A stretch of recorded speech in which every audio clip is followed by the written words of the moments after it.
अस्सलाम वालेकुम वीवर्स, क्या हाल है। आई होप कि सब अच्छे होंगे और बहुत अच्छे से अपना और अपने प्लांट्स का ख्याल रख रहे होंगे।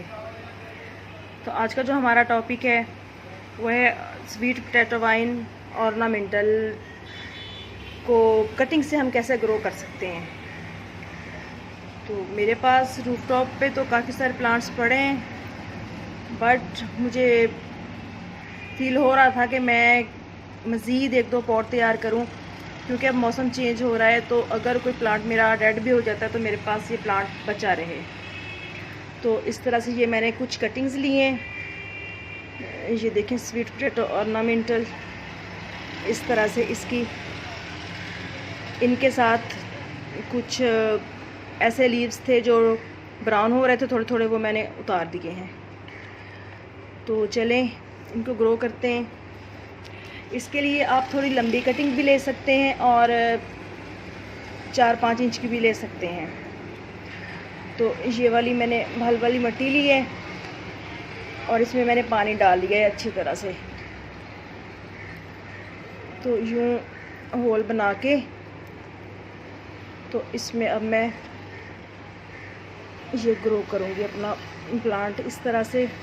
बस नीचे से तकरीबन 2 इंच तक आपने मिट्टी में इसको दबा देना है और अच्छी तरह से साइड से इसको पुश कर देना है ताकि कटिंग हिले ना, क्योंकि अगर कटिंग अपनी जगह से बार बार हिलती रहेगी तो फिर वो अच्छी तरह से अपनी रूट्स नहीं बना पाएगी।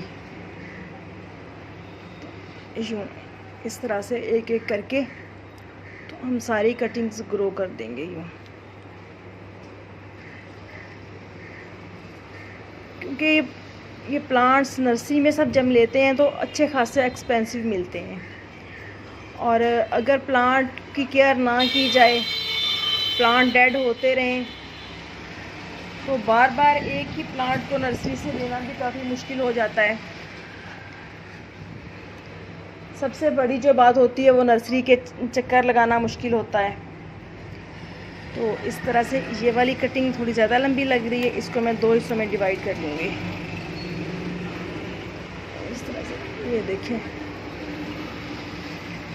बहुत आसानी के साथ ये प्लांट ग्रो हो जाता है।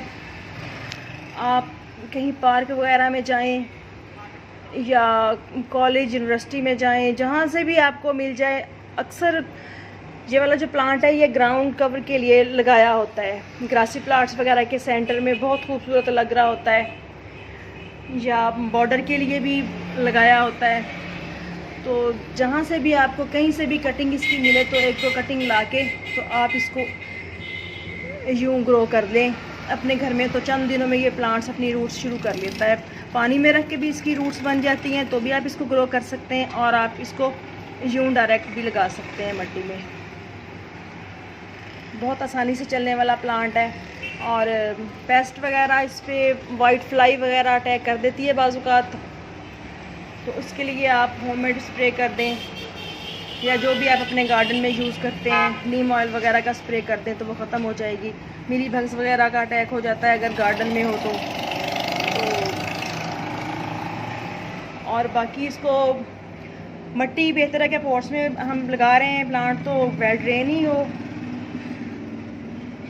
इसमें आप कंपोस्ट वगैरह शामिल कर दें, गार्डन की मिट्टी और थोड़ी सी भालू मिट्टी शामिल करके, तो आप अच्छी वेल ड्रेन सॉइल बना के तो आप अपने इस प्लांट को ग्रो कर सकते हैं।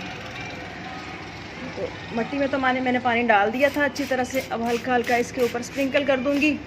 और बाकी अगर आप इसको चाहें तो अगर आपके इलाका में गर्मी ज़्यादा है तो इसको पॉलीथीन बैग से, किसी शापर वगैरह से जो ट्रांसपेरेंट हो, यानी कि जिसके आर पार रोशनी आ जा सके, तो वो आप इस पे डाल दें और इसको शेडी एरिया में रखें तकरीबन